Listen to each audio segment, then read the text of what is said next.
Բարև Անու, ես շատ ուրախ եմ, որ մենք կրկին միասին կարող ենք խոսել։ Ես ուզում եմ խոսել իմ երազանքների ու նպատակների մասին։ Երազանքները շատ են, դեռ մանկուց երազում էի, որպեսզի դառնայի ոստիկան, սակայն այնպես ստացվեց, որ երբ ես մեծացա, որոշեցի, որ պետք է դառնամ հաղորդավարուհի, և ինձ թվում է, որ ես շատ ճիշտ եմ մտածել։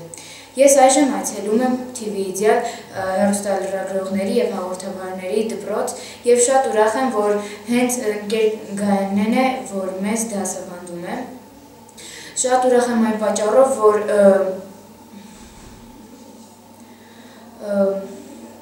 ես նպատակներ շատ ունեմ և ցանկանում եմ, որպեսզի իրագործվեն իմ նպատակները։ Նպատակներիցս այն է, որ ես ուզում եմ, երբ որ դառնամ հաղորդավարուհի, ունենամ իմ անձնական հաղորդումը, որը կհետապնդի բարեգործական նպատակներ։ Ուզում եմ, որ իմ հաղորդման շնորհիվ Հայաստանում գտնվող բոլոր անապահով ընտանիքները ունենան բնակարաններ։ Հուսով եմ, որ քեզ նույնպես դուր կգա իմ հաղորդումը։ Գիտեմ, որ շատ ես ուզում ինձ հետ խոսել, բայց ժամանակը շատ սուղ է և այսպիսով պետք է քեզ ասեմ ցտեսություն։